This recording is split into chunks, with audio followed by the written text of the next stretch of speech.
इसी बीच बड़ी खबर आपको बता दें, केंद्रीय गृह सचिव अजय भल्ला से मिले दिल्ली पुलिस कमिश्नर। स्कूलों में बम की खबर का मामला, दिल्ली पुलिस कमिश्नर ने दी पूरी जानकारी।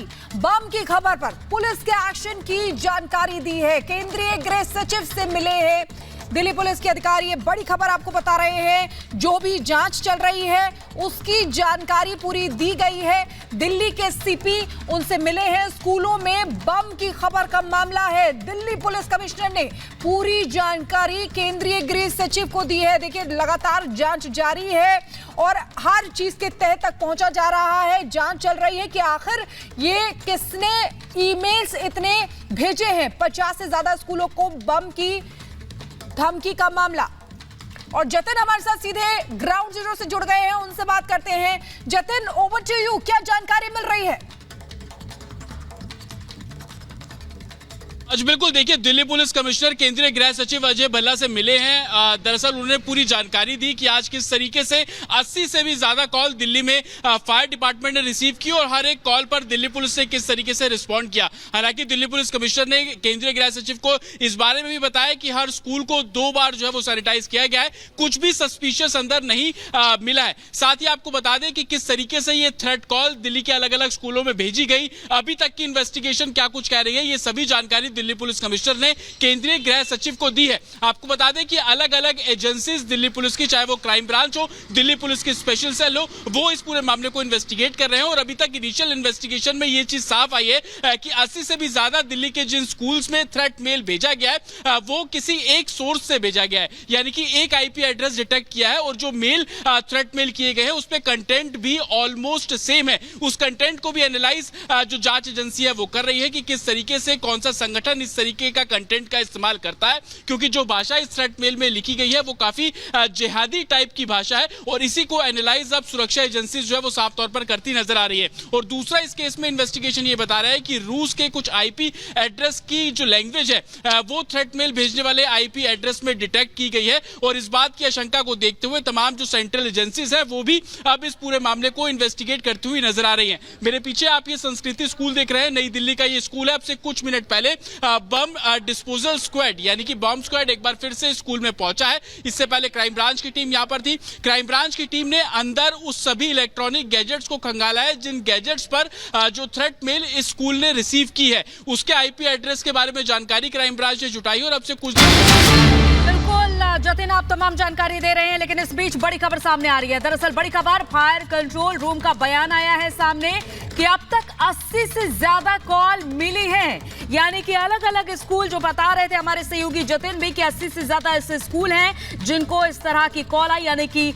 ईमेल प्राप्त हुए और उसके बाद स्कूलों में इस तरह टीम पहुंची, एक्टिव हुई, तलाशी ली गई। हालांकि कुछ भी संदिग्ध अब तक नहीं मिला है। गृह मंत्रालय भी इस पूरे मामले में एक्टिव है, निगरानी रखे हुए हैं और दिल्ली पुलिस स्पेशल सेल भी लगातार जांच पड़ताल कर रही है उस आईपी एड्रेस की जिससे कि मेल आए। और जो सर्वर है, जैसा कि हमारे सहयोगी जानकारी दे रहे हैं, जो सर्वर है उनके उसका कनेक्शन विदेश से जुड़ता हुआ नजर आ रहा है और जिस तरह की भाषा का प्रयोग किया गया था, काफी संवेदनशील भाषा का प्रयोग किया गया है मेल में। और इसके बाद ये देखा जा रहा है कि इस पूरे मामले की जांच पड़ताल अब आगे बढ़ाई जा रही, दायरा बढ़ाया जा रहा है, क्योंकि जब विदेश से कनेक्शन जुड़ रहा है।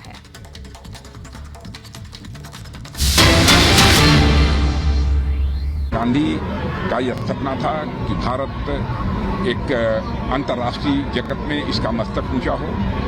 तो एक नई सोच के साथ, एक नए उमंग के साथ नए भारत का निर्माण तो हो ही रहा है, लेकिन साथ ही बापूजी की एक मंशा थी आजादी हासिल होने के बाद ये कांग्रेस को भंग कर देना चाहिए, लेकिन कांग्रेस ने महात्मा गांधी या बापूजी की बात नहीं मानी। मुझे लगता है कि जनता ने अब ठान लिया है इस बार कि बापूजी का जो संकल्प था उस समय आजादी हासिल होने के बाद कि कांग्रेस को भंग कर देना चाहिए, तो कांग्रेस ने नहीं भंग किया, तब उसको पूरी तरह से भारत की राजनीति से यहाँ की जनता ही समाप्त करेगी। मैं आश्वस्त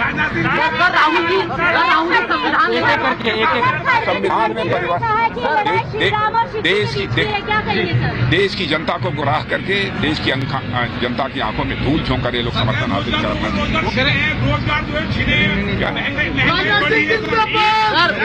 राहुल जी संविधान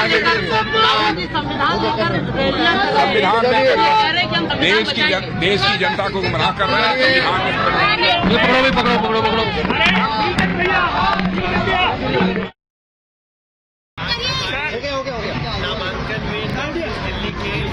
आदरणीय राजनाथ सिंह जी का आना, पिछली बार भी आए थे। जब पिछली बार आए थे तो हम लोगों का 1.5 लाख का जीत का अंतर 3.25 लाख में हो गया था। अब इस बार फिर से आदरणीय राजनाथ सिंह जी नरेंद्र मोदी जी के उस भाव को लेकर के आए हैं और निश्चित रूप से ये क्षेत्र की जनता जो भाव दिखा रही है, नया रिकॉर्ड बनेगा जीत का। मैं मानता हूं पूरे दिल्ली प्रदेश में भारतीय जनता पार्टी सभी सीटों पर शानदार विजय हासिल करने जा रही है और अब तक जो 2 चरणों के चुनाव संपन्न हुए हैं उनसे स्थिति अब पूरी तरह से स्पष्ट हो चुकी है कि हम लोगों ने जो 400 पार का लक्ष्य निर्धारित किया था वह 400 पार के लक्ष्य को हम निश्चित रूप से हासिल करेंगे। खड़ी होने लगेगी। आपके तो भजन भी चल रहे, राम के थे, राम के हैं, राम के रहेंगे। लेकिन एक और बस एक लास्ट सवाल मनोज जी, तो ये तस्वीरें आप देख रहे हैं, लगातार जन समर्थन जो है वो मिलता जा रहा है और लोगों का अभिवादन भी स्वीकार कर रहे हैं मनोज तिवारी, और यही कारण है कि अब साथ में लोगों से बातचीत करते हुए लोगों का अभिवादन स्वीकार करते हुए नजर आ रहे हैं। मनोज जी, राहुल गांधी संविधान साथ में लेकर मंचों पर पहुंच रहे हैं।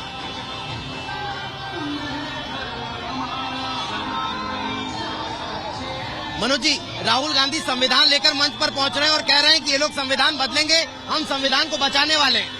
उस संविधान को खा न जाए, संभल के रखना पड़ेगा। बहुत बहुत धन्यवाद। तो मनोज तिवारी को आप सुन रखे थे, ये साफ तौर पर उनका कहना है कि भारी जन समर्थन जो है वो मिलता हुआ यहाँ पर नजर आ रहा है। कन्हैया जी, कुछ गुनगुना दीजिए आज मनोज जी के लिए। जो राम को लाए हैं हम उनको लाएंगे, दिल्ली में फिर से हम भगवा लहराएंगे।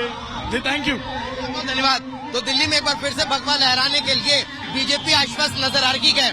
विजय निशान के साथ दीपेश परगले, रिपब्लिक भारत। तो दिल्ली की उत्तर पूर्वी सीट से बीजेपी प्रत्याशी मनोज तिवारी आज अपना नामांकन दाखिल करने के लिए पहुंचेंगे और उनका ये रोड शो, जहां हमारे सहयोगी उनसे बातचीत कर रहे थे, और दूसरी तरफ कांग्रेस ब्लॉक से इंडी ब्लॉक से प्रत्याशी कन्हैया कुमार। तो ये तस्वीरें आप देख पा रहे हैं जहां रक्षा मंत्री राजनाथ सिंह भी उनके साथ मौजूद हैं और थोड़ी ही देर में मनोज तिवारी अपना नामांकन दाखिल करेंगे। लेकिन ये लड़ाई देखा जा रहा है कि जहां एक बार फिर से मनोज तिवारी पर बीजेपी ने भरोसा जताया है और यहां दिल्ली की 7 सीटों पर 2019 के लोकसभा चुनाव में बीजेपी ने अपना कब्जा जमाया था, लेकिन इस बार क्या दोबारा से बीजेपी वो इतिहास दोहरा पाएगी, ये सवाल बना हुआ है और तमाम ये दिग्गज अपना नामांकन दाखिल करने के लिए आगे बढ़ रहे हैं 24 के रण के लिए। तो ये तस्वीरें आपको दिखा रहे हैं उत्तर पूर्वी